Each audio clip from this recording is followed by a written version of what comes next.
some Fridays, like 3 Fridays of the month for 2 days.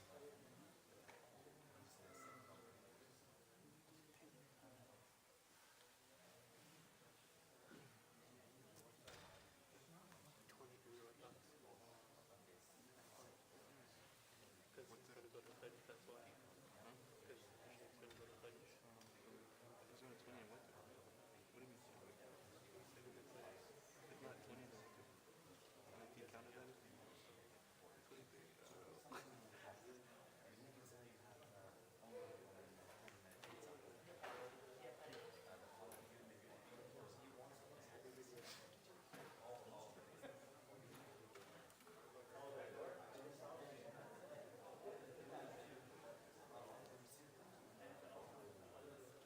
Next to go are the fans. Well, next to go are the fans. They're going to upgrade the fans. Golden ones, I'm telling you. Golden? Golden brown, they're match. I'm telling you. That one is a matching right now. I can already tell. Golden brown fan. I feel these fans are nice.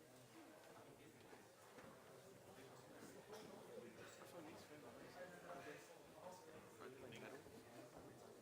Plastic fans.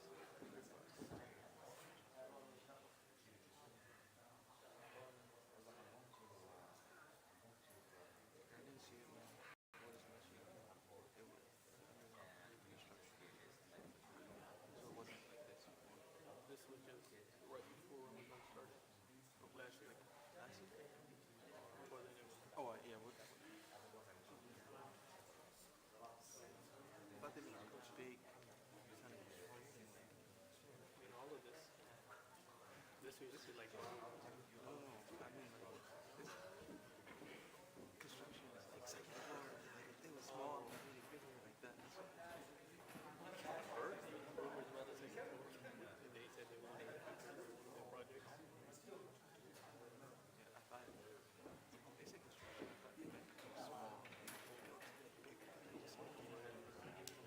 People were objecting against this. They didn't like big this. old part. People said they did some of this decoration is horrible.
Neighborhood?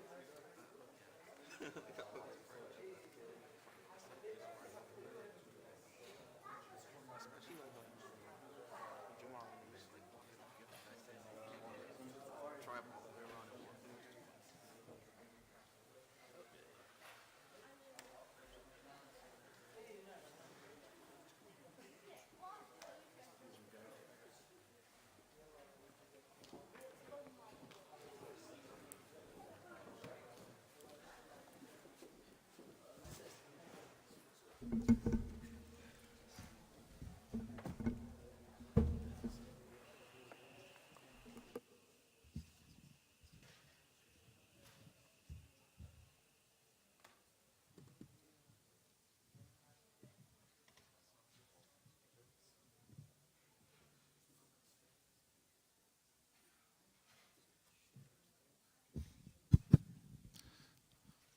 Assalamu alaikum wa rahmatullahi wa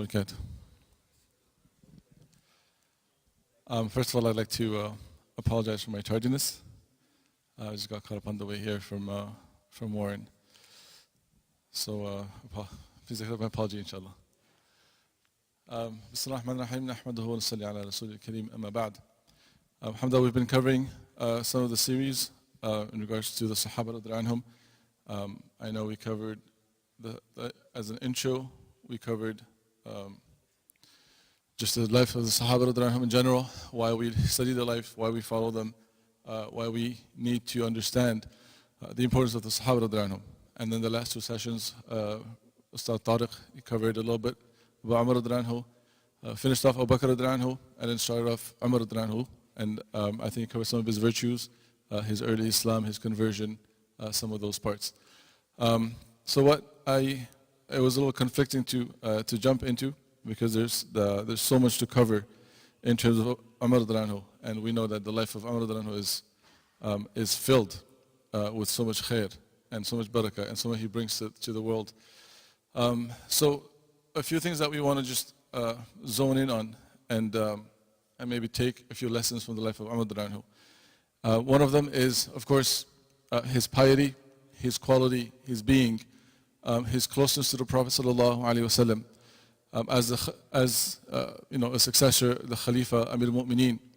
In fact, the first person to gain the title of Amir al-Mu'mineen was Umar radiallahu anhu.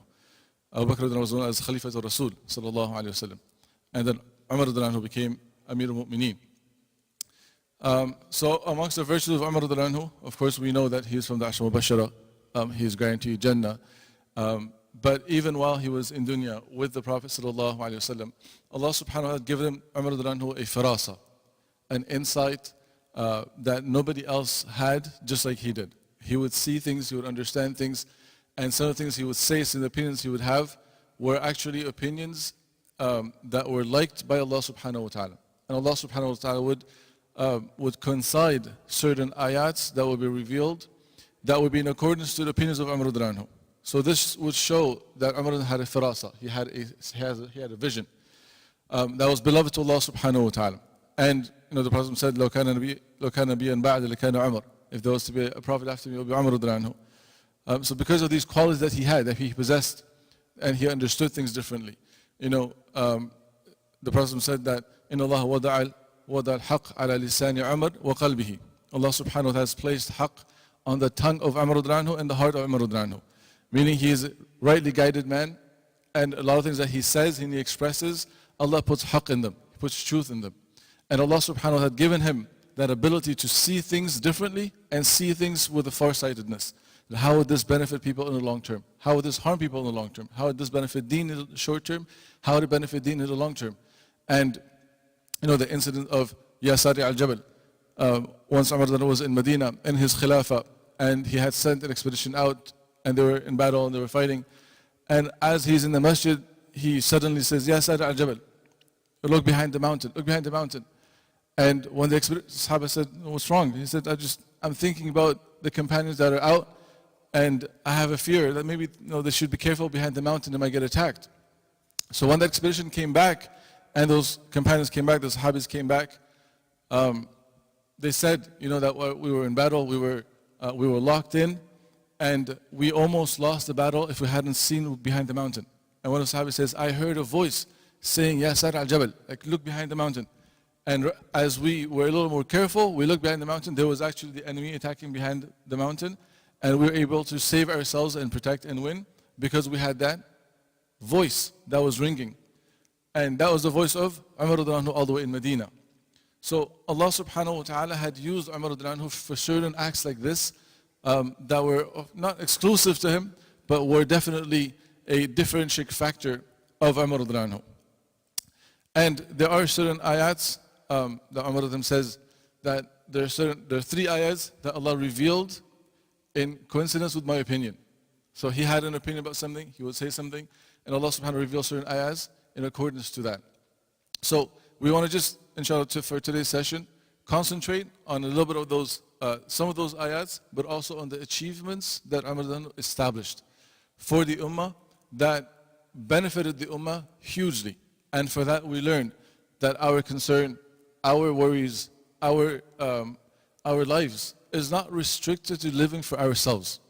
We're not people, Allah subhanahu wa ta'ala make us such people that are only concerned constantly with myself. Me, myself, and I. and that's it. My comfort, my life, my achievements, my goal, my career, and at the end, how comfortable and how happy and content I am, regardless of what happens to the world. Umar radiallahu anhu's character was the complete opposite. For himself, he had absolutely nothing. For himself, he didn't reserve anything. For himself, he was humble. Even as a Khalifa, even as the leader of believers, Umar radiallahu anhu lived such a simple life. And he would remind himself of who he was constantly.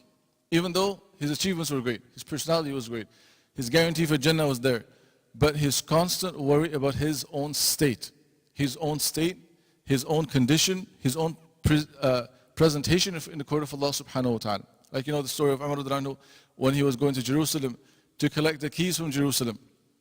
And on the way there, he's with his slave, his khadim Aslam, and as they reach close to Jerusalem, they meet the other Sahaba that are there. So they meet them, they sit down, and they say, you know what, you're going to meet this elite of Jerusalem, why don't you change your clothes? Change your clothes, we got you new clothes. You've been traveling for so long, you're a little disheveled, your clothes are a little untidy. We got you a new horse instead of your camel. So just freshen up a little bit, and then we'll take you into the city of Jerusalem so you can meet these people and get the keys from them. So Umar radiallahu anhu brushes them off. So you know what, I don't want to do that. I am who I am, I'm going to present myself as I am. We're getting the keys because of who I am. So they said, no, you should, please. So they go back and forth. Umar says, you know what, okay, fine, I'll do so. So he changes his clothes, he gets his horse, and as soon as he sits on the horse, he jumps off of it. He jumps off of it, he says, bring me my clothes back, give me my camel back, I can't do this. He said, the moment I sat on the horse, I felt a change in my heart. I felt a change in my heart that, oh, you have nice clothes on, you have a nice trained horse under you, and you're walking like you're a leader. He said, that change in my heart didn't sit well. So he jumped off, he put on his old clothes, he got his camel back, and then he said something very profound. He said, Kunna qawmun dhalin. We were people who were humiliated. We were people who were unknown. We were people who, every leader that was around the Arabian Peninsula didn't want to rule over us. They would avoid us. So we were people that were humiliated in the world. And we were also even more humiliated in the court of Allah subhanahu wa ta'ala. But a'azzana Allahu bil Islam. Allah subhanahu wa ta'ala gave us izzah through this deen. He gave us honor through deen, through Islam. The ways of Islam, the rulings of Islam, the tenets that come with Islam, the way of living that comes with Islam, all these things, when they're applied, they are means of us gaining respect, honor, dignity. Not just in the court of Allah subhanahu wa ta'ala, rather it transcends to this world. People in the world will respect you for your deen. They will respect you for your Islam.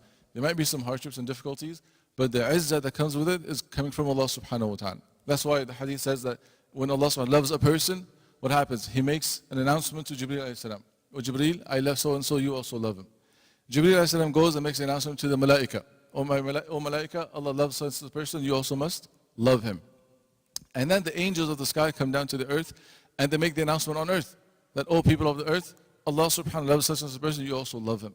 So that chain of love and that chain of izzah is not coming from here. It's coming from above, right? The izzah we gain through materials and through things in this dunya, they also end with the things of this dunya. So a person might respect you because you have money. They might respect you because you're famous. They might respect you because you're affluent. They might respect you because of your background. But the moment you strip the person of these things, what happens? The person's useless. He loses his wealth, no one's going to ask him how he's doing that day. If he loses his company, he loses his business, no one's going to care. You're only important when those things were attached to you. The moment you lose those associations and those things that are around you, you're not important anymore. They'll find someone else to respect. They'll find someone else that has that money or that fame or that business. People will always change because the respect and the honor was attached not to the person, rather they were attached to the things that are with the person. So Allah subhanahu wa ta'ala, when Allah gives izzah, the person himself has respect. The person himself has love in the hearts of people. And that cannot be stripped from the hearts of people because they're attached directly to the person. Whether a person is poor, whether a person is rich, whether he's healthy, whether he's sick, whether he's doing well, he's not doing well, people will love him or her because Allah has put love in that heart. So Umar radiallahu anhu says, أعزنا الله بالإسلام. And because Allah gave us izzah through Islam, if we were to look for any other paths or any other ways to gain that same respect, أذلنا Allah. If we were to look for that respect and that izzah through any other avenues and paths, Allah subhanahu wa ta'ala will strip away that izzah that comes with Islam, and He'll make us people that are humiliated again. Because we changed the source of respect, Allah will also change the respect that's gained from it. So Umar says, through Islam, we're respectful. Through Islam, we have our honor. The moment you take that away, we're nobody. We're useless. So his constant mindset of being humble and humble for himself and humble in front of people. And we learn that from his life as a Khalifa. Once he stood on the minbar, he gathered the Sahaba, said, everybody come here. And he started talking to them. And he said that, I was a man, a youngster, who used to tend camels. I used to tend sheep. And I used to herd them. I used to take care of them for my uncle. I used to feed them. And I'd make mistakes, and my uncle would tell me off, and this, and this. And I started talking about his days when he used to take care of camels and he was a nobody. So someone asked him, said, well, what was the point of that? Just randomly one day you get up on the minbar and you give us this whole talk about how you were a nobody. He said, you know what? My nafs whispered to me that, oh Umar, look at you now. You're a Khalifa. Look at you now, you've gained respect. Look at you now, you've conquered so much land. You have so much wealth. I had to remind myself of who I actually am. And I couldn't do it to myself. I wanted everyone else to know too. That Umar, his beginning was nothing. And Umar is still nothing. And upon that, he lived. On that notion and that mindset, he lived. Once somebody saw Umar walking, carrying water, leather bags of water on his back. So he said, oh, Umar, give it to us. Let's take care of it. He said, no. My nafs whispered something to me, and I need to teach it something. I need to teach it something. So every time he felt like his nafs was being inflamed, or his ego was growing, he would right away humble himself. He'd right away put himself down. So that quality of Umar comes with a lot of ikhlas, comes with a lot of sincerity. That he was sincere to his cause. He was sincere to the deen. He was sincere in his path that led him to Allah subhanahu wa ta'ala. And anything that came in the way, whether it was himself, he would not allow that to hinder his position in front of Allah subhanahu wa ta'ala. He would right away correct himself. That is something that we can all implement in ourselves. Because we all go through different phases of life. We all go through different moments in our life. As a youngster, as an adult, as a person who goes to school, as a person who's working, we'll always have moments where our egos will get a little inflamed. And ourselves will grow a little bit. Right? You wear nice clothes, you wear nice shoes, you have a nice ride, you have a good job, you have this, you have this. There's something inside of you that changes. And it's inevitable. It's not that you're a bad person. It's not. It's just how the nafs works. The nafs will always try to overtake. And always try to veer you off your track. So it's important to constantly be in check of your nafs. Right? Also, constantly look inside yourself and make sure that we're aligned with what we're working towards. And if ourselves comes in the way as a hindrance, right away we cut it off. So Umar is amongst those people who constantly keeps himself in check. His taqwa, his ikhlas, his love for Allah subhanahu wa ta'ala. He was so fearful to do anything wrong.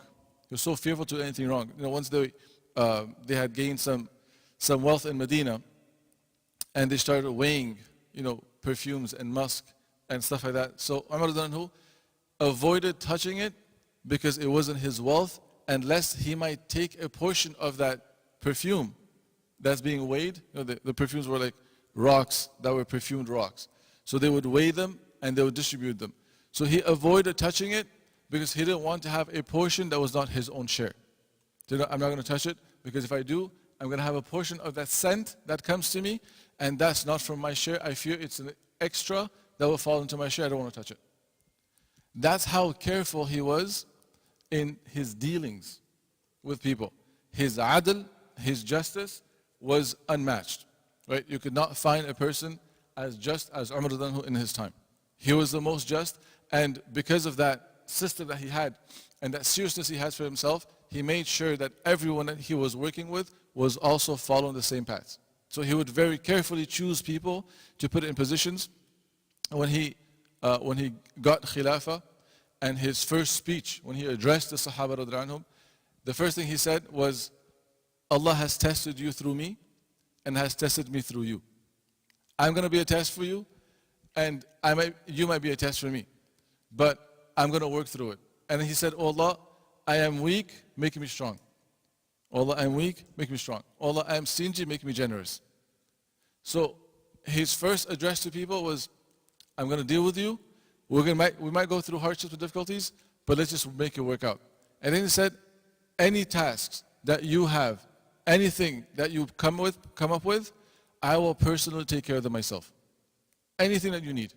As an ummah, I myself will take care of them. And if I cannot take care of those things myself, guess what? I will delegate a person who is good at completing that task, and I will hold them accountable for it. To make sure that whatever tasks are handed over, they're taken care of in the best manner possible. And anybody that I appoint as a governor or a minister of any city, of any town, if they do good, I'll reward them with it.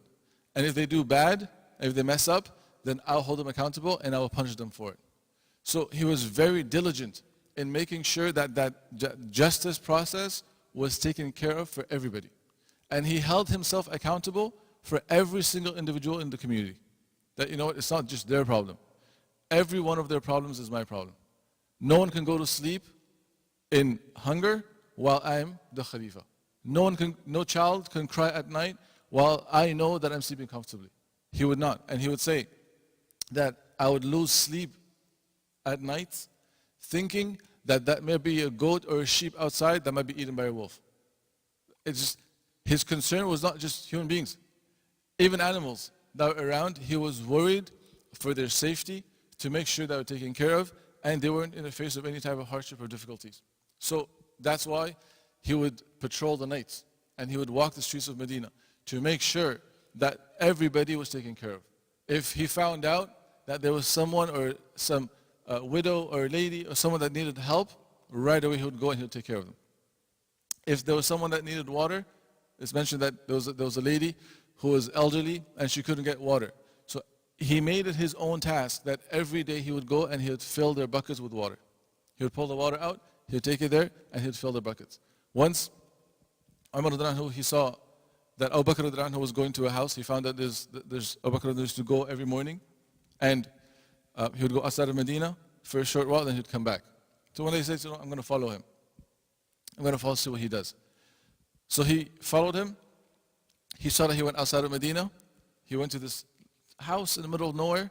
He went inside for a short while, and he came out, and he came back after the sun rose, he came back towards Medina. So Umar said, you know what, I need to know what this is all about.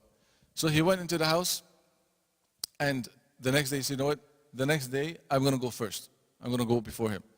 So the next day he comes, before he even gets there, he sees Abu Bakr going to the house. He couldn't beat him. So he goes to the house and he asks the lady, he says, you know, this man comes, who is this person? So she says, an elderly old lady, she's blind.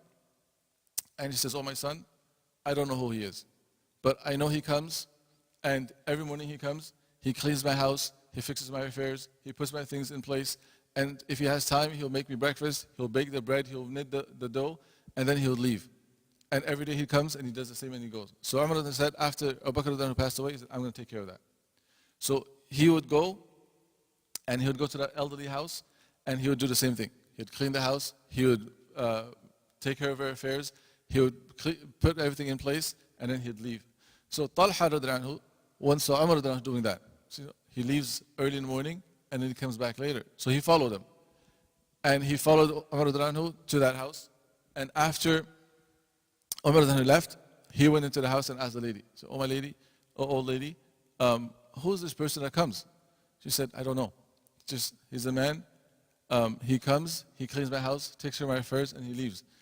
So he said, do you know who that person is? She says, I don't know. I've never asked him, he never told me his name, and he never revealed himself. And she was blind, so she can't see. She says, I don't know, but I trust him. He comes and takes my affairs. So he told her that that's Amir al-Mu'mineen, Umar radiallahu anhu. That's Amir al-Mu'mineen, Umar radiallahu anhu. So for so many days and weeks on end, Umar radiallahu anhu was taking care of this lady, and she didn't even know who this person was. Until it was revealed to her that this is Umar radiallahu anhu. And so similarly, there's so many other stories of Umar radiallahu anhu taking care of people, being out in the city. You know, the famous story of that caravan that was passing by Medina, and Umar is patrolling and walking in the streets, and he sees that there's a little fire lit outside. So he said, maybe there's some travelers, some people walking by. So he says, Aslam, let's go see who these people are. When he gets there, there's a lady, she's making some fire, she's burning some fire, she has a pot on it, and there's a few kids in the back that are just crying. They're just crying. So he asked her, he said, what's going on? So she's upset. She says, Allah's going to ask Umar. He's not taking care of us. She said, may Allah have mercy on you. How is Umar going to know what's going on with you? He said, well, then he shouldn't be the Khalifa if he can't take care of his people. So he said, okay, let me help you out. Let me help you out. So he looks in the pot, there's just water boiling. He says, what's this? He said, my kids are hungry, they're starving, and they're crying, so I'm boiling some water, so they think I'm cooking something, and in the meantime, hopefully they'll fall asleep and they won't have anything to eat, but at least they will be at ease. They'll be appeased for it. So Amr right away, he says, you know what, I'll take care of you. He goes straight to Bayt al-Mal, he fills a bag with flour, puts some dates, puts some food that they had, some raisins, etc. He makes a whole bag, and he tells Aslam, put it on my back. So his khadim says, I'll take care of it. I'll carry it for you. He says, no. He says, you're not going to take my burden on Yawm al-Qiyamah, so you can't do it now either. I'll take care of this myself. So he puts the bag on his back. He walks out of Medina. He goes to that old lady. He says, you know what, move away. Let me take care of this. And he cooks their meal, puts some flour, puts some dates. He makes some food for them. He leaves it to her. Says, you know what, here's your food. Feed your children and have a good evening. And then he goes a little distance from there and he sits and he's watching them. He's watching them as the mother is feeding her children. They're playing, they're laughing. So he says, Aslam, you know why I'm sitting here? He said, I don't know, Muneen, why are you sitting here? He said, I saw these children that were crying, that were in pain and difficulties. I wanted to see them happy and smiling and laughing before they went to sleep. So as his responsibility, he wanted to make sure that everybody was taken care of. Everybody was overlooked and everybody was being supervised. So this is the character a little bit of Umar radiallahu anhu and his care for people and the community, not just himself. He himself, he would eat coarse food. He had rough clothing. He slept on rough beddings and sleeps. But for the ummah, he would do everything that was possible.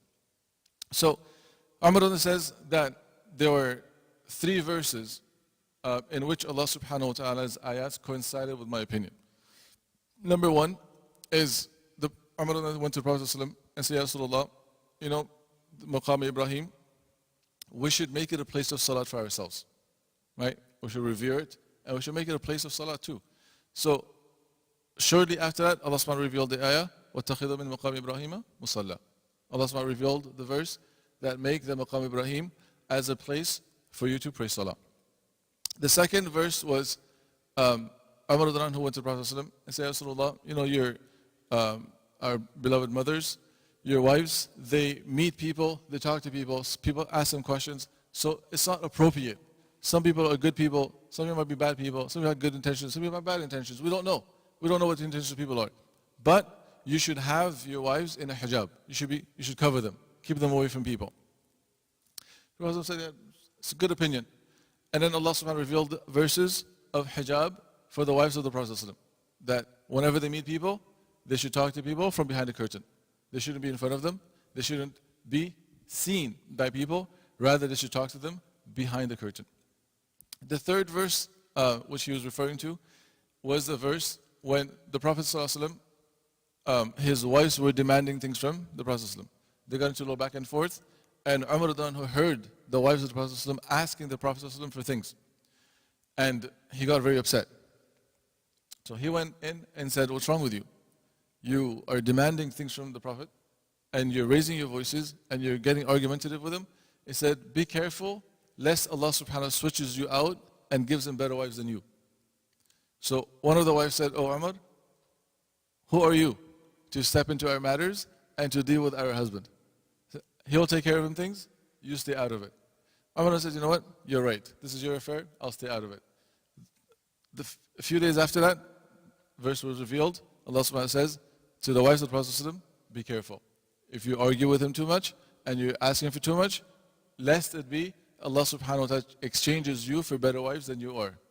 So these are three verses that Umar says that when I asked or when I had an opinion, Allah subhanahu wa ta'ala revealed certain verses that coincided with my opinion.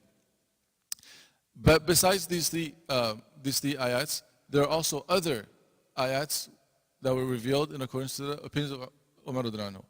Another verse that we know of is when the Prophet ﷺ was praying on the munafiq and Abdullah bin Ubay. So the Prophet ﷺ went to the janazah and he prayed with him, over him. And as he was getting to the janazah and he was about to pray, Umar radiallahu anhu came in front of the Prophet ﷺ. Said, Ya Rasulullah, you're going to pray on this person who has said so much about you, who has hurt you, who has said so many things about Islam, and has been an enemy to you. Why are you here standing praying in front of him? So the Prophet said, Oh Umar, leave me to it. Umar then wouldn't give up. Back and forth with the Prophet, Ya Rasulullah, I don't think you should do it. I don't think you should do it. I don't think you should do it. At the end, the Prophet said, Oh Umar, move away from me. Allah has given me a choice of either I pray on them or I don't. And Allah said, even if you were to pray on them 70 times, if I knew, if after 70 times of praying over them, he would get forgiven, I would do so. So leave me alone, let me do it. So he moved Umar away. He stayed there, prayed, janazah, everything. Allah revealed the verses that don't ever pray salat for these people and don't you ever stand on their grave either. So Umar's vision and understanding was not because you shouldn't pray on this person and he was going against the Prophet ﷺ. Rather, his focus was more the protection of deen. If this person has been so bad and so evil towards you and has been attacking you for so long, now you shouldn't open up that door for someone like him or anyone that does similar things to have access to you, to your rahmah. Because the salat of the Prophet ﷺ is a rahmah for the people. It's a dua for the people. So you shouldn't give them that access. You should protect yourself. So Allah subhanahu wa ta'ala revealed the verse that from now on, if there's a munafiq, an open person like that, you shouldn't pray upon them. Another verse that was revealed was in regards to the prisoners of Badr. When the battle of Badr happened, they had some prisoners of war that they kept with them. So the Prophet ﷺ asked the opinion of the Sahaba. Said, what do you think we should do with these prisoners of war? So after asking a few of the Sahabas, Umar said, you know what? You should pair us up. Pair us up with each one of them and we'll chop their heads off. So give me one, I'll do away with them. Give Ali anhu one, give Hamza one, give everybody that's here, give each person one person from the other side. Let's just take care of them. Let's just kill them. The Prophet ﷺ didn't say anything. And then another opinion was we should take ransom. Take ransom for each one of the prisoner of wars and release them. So the Prophet said, it's a good opinion, but I think we should take ransom for these people and then we should release them back to their people. So when they did that, Allah subhanahu wa ta'ala revealed the verses that it was better if you had killed these people instead of sending them back, because the following year, there were 70 of them, the following year when the Quraysh attacked again and they went to Uhud, what happened? They killed 70 of the Sahabas. Right? There was bloodshed, there were people that were killed, and many of those same people that were there in Badr were the same people that were there in Uhud. So if he had taken care of them then, it would have dealt a bigger blow to the enemy, to the Quraysh, and they wouldn't have been as strong to come back the next year. But the fact that they let them go, they came back the next year. So Allah subhanahu wa ta'ala revealed the verses, don't take ransom for them, just get rid of them. Don't do that. So that was another, one of the opinions of Umar radiallahu anhu, in which the verses were revealed in coincidence with his opinion. And there are a few other verses, two more verses, and then we'll move on inshallah. So another verse was, once Umar radiallahu anhu was lying down in his house, and it was midday, it was hot, and that time everyone was known to be in their houses and to be sleeping. The waqt of dhahira, it's called waqt of dhahira, the zenith. So at that time it was hot, people would stay home, and nobody would leave their houses.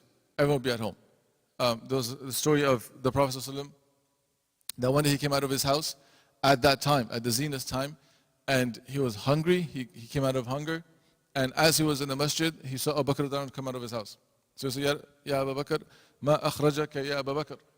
What has brought you out at this time? Because this is the time no one comes out of the house. They stay home.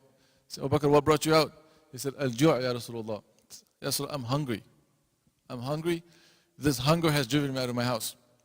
So he said, okay. And as they're standing there, Umar then comes out of his house. So look at Umar and say, oh Umar, ma akhrajaka min baytik. Oh Umar, what brought you out of your house? He said, Al-ju' ya Rasulullah. Hunger brought me out of my house. So all three of them get together and they went to a Sahabi's house. When they got there, they knocked on the door. He wasn't home. So the wife said, you know what, sit down. He will be back in a few minutes. So as he comes back, he sees, he opens it. Imagine you open your door and the Prophet's sitting there. Abu Bakr is sitting there. Umar is sitting there. So he opens his door and he sees the Prophet sitting there. And he's overjoyed. Ya Rasulullah, everything okay? So before they even asked, he said, Ya Rasulullah, hold on. Hospitality, right? So he runs right away and he gets some dates. He had a garden. So he goes, he gets some dates from the trees, some dry dates, some wet dates. Called tamar and rutab, where he gets both. So he gets branches of each and he puts them down. The muhaddithin say the reason why he did that was because he didn't know what the preference was going to be. They might have wanted dry dates, they might have wanted wet dates. So when you don't know, just present everything. They'll take something from it. So he presented whatever he had. And as they were eating that, he went out, he slaughtered a goat or a sheep, and he cooked it, and he brought it in, and he fed them, took care of them.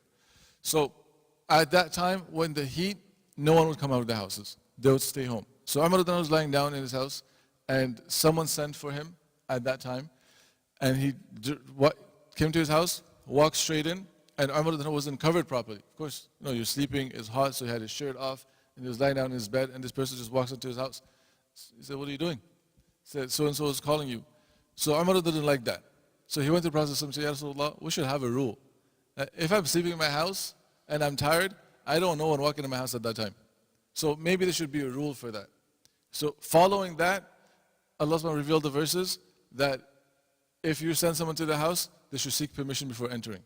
They should wait at the house, wait at the door, and then there are etiquettes of being at the door of somebody. So the first rule was, when you get to the door, you have to seek permission. If you get permission to go in the house, you go in. If you don't have permission, you go back, right? So don't just walk in somebody's house.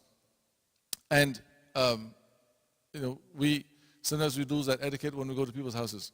It might be people that we're close with, it might be people that we're not close with, regardless. But when we go to someone's house, we should always try to avoid being in a place where they're going to be uncomfortable.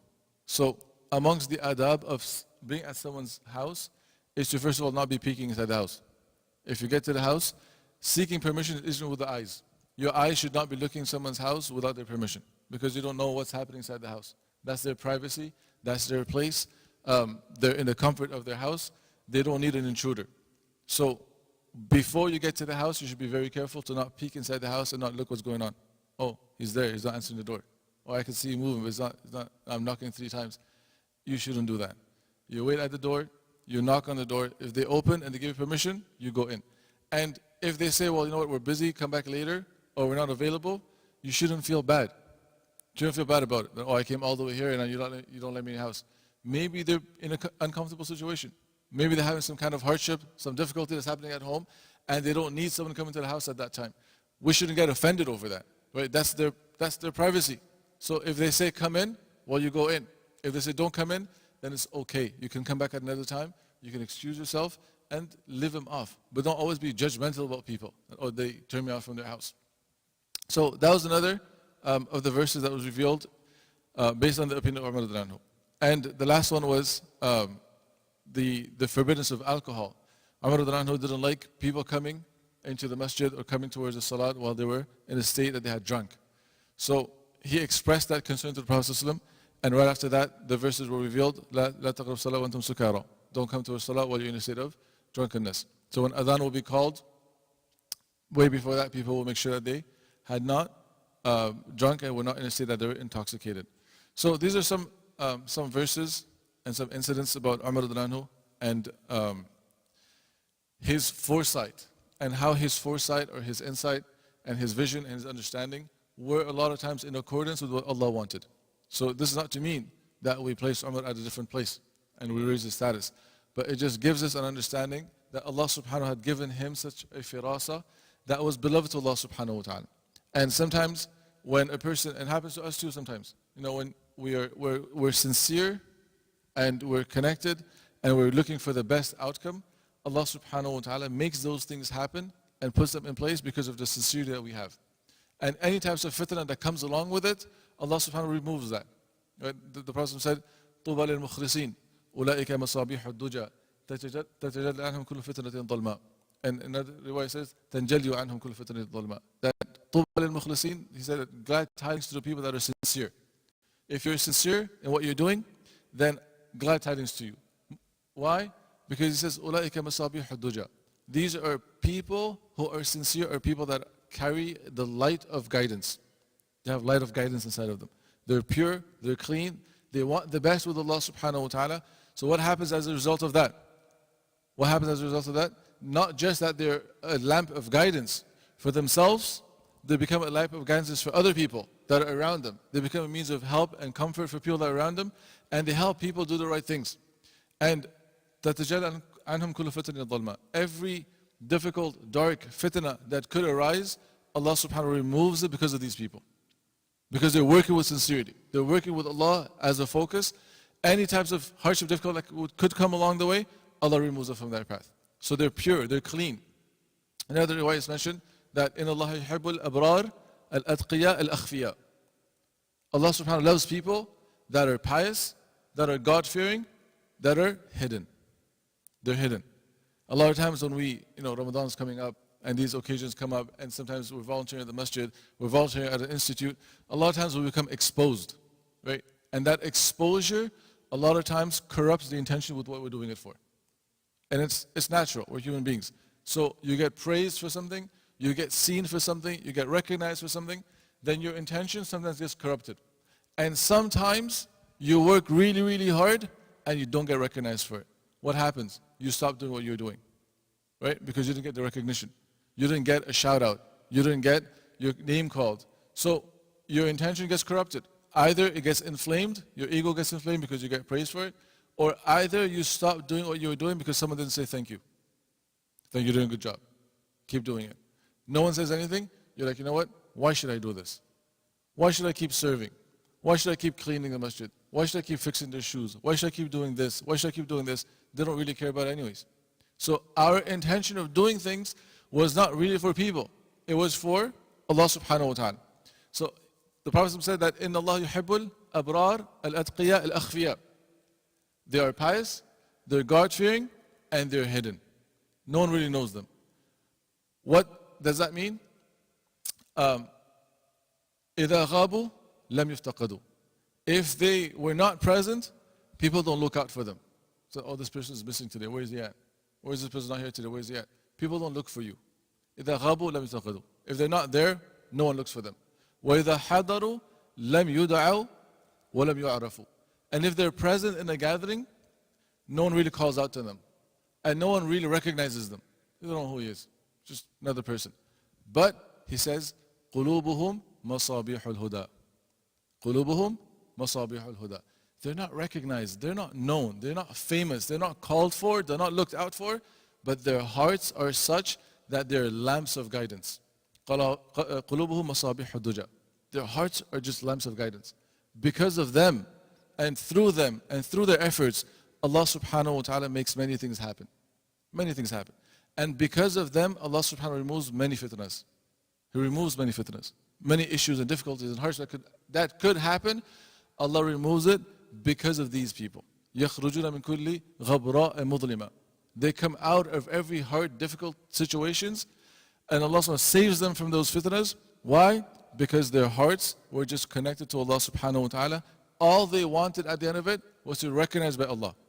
If somebody praises them or didn't praise them or recognize them or not, it didn't matter, nor did it change the way they were doing things.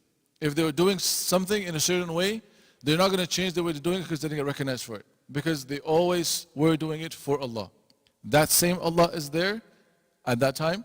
That same Allah will be there at a later time. That same Allah was there before they started it. So because they were doing it for that one sake, they keep doing it for that one sake. it doesn't change. So Umar is one of those people that kept doing things just for the sake of Allah subhanahu wa ta'ala. So when we are serving, in whatever capacity we serve deen, we should serve it with true sincerity. That I am doing this for the sake of Allah subhanahu wa ta'ala. Whether somebody recognizes it or not. You know, sometimes we're kind to people, or we're nice to people, we have good akhlaq with people, because we have some kind of benefit that comes out of it. Relationships are not always based on benefit. A true relationship is based on the fact that you can benefit people, even though you don't get the benefit back. You can help someone else, even though that person might not help you back. But you are going out of your way to do that. Why? Because your sincerity is there. Your connection with Allah subhanahu wa ta'ala, you know the rewards for it are with Allah. It's not from this person. So you are able to invest into something without really looking at the outcome of it. Without really being recognized for it. Without really being understood for it and not being reciprocated for it. So may Allah give us that opportunity. And may Allah give us that kind of a heart where we're just able to serve for the sake of Allah and not want to take things back from Allah subhanahu wa ta'ala or from people. Of course, we'll take our rewards from Allah subhanahu wa ta'ala. But we don't look out for that shout out from people. If it happens, it happens. If it doesn't happen, who cares? You're still going to go meet Allah subhanahu wa ta'ala. You're still going to get the reward for all those things that you've been doing. So Umar lived a life of sincerity. He lived a life of taqwa. He lived a life that was connected to Allah subhanahu wa ta'ala. And he lived a life giving to the ummah without taking much back. He always gave for the ummah. So him walking the streets, being available, being there for people, and making sure that the people he put in place were also people that were doing the same things he was. You know, once he appointed a governor and in Kufa, and the people of Kufa weren't happy with him. Or they say they weren't happy with him. So Umar was very careful in choosing. He was very careful in picking. He picked one person. He made him the governor. And then he heard news that these people are complaining about their governor. So they had complaints. So he said, you know what, I'm going to visit them one day. And I'm going to sit with these people and see what they want. What's their complaint about? So he went, he met them, and he said, you know what, we can't come to a decision unless we have the governor there. So he calls for him, he says, sit down. He says, your people have complaints against you. And I want to hear them out, and I want to hear your answer to it. So they had three main complaints, three major complaints. So I said, you know what, express your complaints, I want to hear it. So the first thing they said is, Amir al-Mu'mineen, our governor is lazy, he sleeps in, he only comes out of his house very late in the day. Late in the day means like 8, 9 o'clock. For them, early was right after Fajr. The sun's up, you're out. So he comes out late from his house and he doesn't attend to us until much later. He said, okay, it's a valid concern. If you are a governor, you're leading a community, you're leading these people, you should be available to them. So he said, you know what, tell me, what's your answer? So he said, Umar, Amir al-Mu'mineen, these are difficult things to answer because there's situations that I go through and it's between me and Allah subhanahu wa ta'ala. But because you're asking me in this setting, I have no choice but to answer for it. So he said, tell me. He said, my wife is elderly, we don't have a servant, and it's me and her. So every morning, I take care of the house, I knit the flour, I bake it, and I prepare the house for everything that she needs, and then I come out of my house because if I don't do that, she can't do it. She's sick, she's elderly, she's not able to move. So I take care of the affairs of the house before I can make myself available to the people. So he said, you don't have a servant? I said, I don't have a servant. I haven't kept a servant because having a servant meant you have to have an allotted amount from Baytul Mal that will take care of your servant. I said, I don't want to take money from Baytul Mal. That's the money for the people. I'd rather do the work myself. If I can do it, I don't need a servant. So he said, okay, that's fine. He said, what's the second complaint? He said, the second complaint is every now and then, he doesn't come out of his house. There will be a day where he won't show up, he won't come out of his house, he'll stay inside for a long period of time, and he'll come out much later in the daytime. So he said, okay, that's a concern. What's your answer to that? Why don't you come out? He said, Amir al-Mu'mineen, again, this is something that's between me and Allah, and I don't want to express myself. But because you're asking me in this setting, I have no choice but to express it. So he said, that one day is because I only have one pair of clothes. I only have one pair of clothes. I wear the same one every day, I have to wash it every now and then. So the day that I wash my clothes, I wash my shirt, I wash my jubbah, I have to let it dry. If it doesn't dry, I can't come to my house. So I wash it, I let it dry, and as soon as it dries, I'm ready to go out, I put it on and come out. So I don't have any other clothes to change into, so I'm waiting for that clothes to get ready. Once it's ready, I come out of my house. So Umar said, it's a valid point. You only have one pair of clothes, you have to wash it, it's going to take you some time, that's fine. So what's the next concern? So the next concern is that when nighttime comes, this person closes his door and he doesn't talk to anybody. It doesn't matter what happens. You can knock on his door, you can scream your head off, you can do whatever you want. This person doesn't come out of his house. So he's not available. So he asked him, said, what's your answer? He said, Amir al-Mu'mineen, I've divided my day into two. One portion of the day, the daytime, is for the people. They can come to me at any time. They can bring any concern. They can have any want and need. I am fully ready to serve them. I'll be there for them. But once the night settles in and the middle of the night comes in, that portion I've saved for Allah subhanahu wa ta'ala. I go in seclusion with Allah. I do my ibadah. I do my salat, my Quran, my tilawah, my dua, my adhkar. All those things that I have with Allah, that's my time that I've reserved for me and Allah subhanahu wa ta'ala. And I don't like to share that time with anybody. I give them the entire day and anything that they need. But that one portion of the night where I'm with Allah, I don't give it to anybody else. I reserve that for myself. So Umar said, it's a fair point. You're available for the people, but you have one portion for yourself where you're with Allah subhanahu wa ta'ala. That's completely fine. And the last complaint that they had is that he's not fit to serve as a governor because he's very weak. So what does that mean? So every now and then, he just walking and he'll just faint. Or he'll be sitting down and he'll just faint. So he's not very healthy. He can't take care of the community. So Umar said, tell me, what's the case with this? So he said, Amir al-Mu'mineen, he said, I was a person who was in Jahiliyyah. I was a person who hadn't accepted Islam until much later. But I remember at one time when Khabbab radhiyallahu anhu got arrested by the Quraysh, and they brought him and they tied him to a pillar, to a palm tree, and they, long story short, asked him questions, conversations with him, and he said a few poems, and then everyone that was there took out their swords and their arrows, and they all attacked him, and they all killed him. He says, every time I think of that moment, that I was present at the time when he was being persecuted and when he was being killed and murdered on that palm tree, I was a witness to that. And when I think about it, I think, how will I face Allah knowing that I was present at the time I did nothing for him? And I was part of those people. So when I think about that moment and that instance, the pain, the worry overpowers me and I faint. It overpowers me and I faint. So every time that thought comes back, it overpowers my mind and I faint and I come back to consciousness and I carry on my affairs. So Umar said, there's nothing you can do about that. So all the complaints that they had, he had a valid answer for it. And then he said, Umar made dua. So Allah, he said, Alhamdulillah, all praise be to Allah, to the one who didn't disappoint in my appointments. He doesn't disappoint me in my appointments. He was fearsome that maybe I appointed the wrong person. Maybe the complaints are going to be valid. But he said, Alhamdulillah, all the complaints that they have, all of them have good answers for. So I placed the right person there. So then he went with him, after everything was done, he went with him and he gave him a bag of gold coins. A bag of gold coins. He said, this is for you and your family. Spend it on you and your family.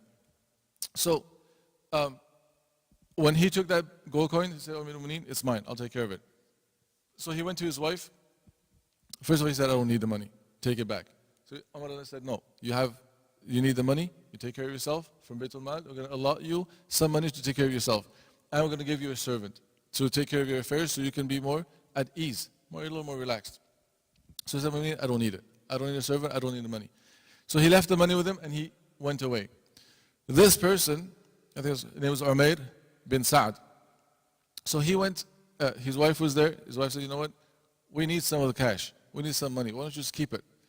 So he said to his wife, he said, you know what? We have two options. One is either we keep the money and we benefit from it now and we make our life a little easier. The second option is that we store the money. We save it, savings account. We have a savings account, and when we need that wealth, when we're in dire need, right now everything is okay. We can take care of ourselves. But when we actually need that money, we can go back and take it from our savings account. So you know what, that's a great idea. You should save it, so when we have actual need, we can go and get those coins out, we can benefit from that. He said, that's perfect. Before he went to sleep that night, he distributed every gold coin that was given to him. Distributed the whole pack. And he told his wife, when we need it,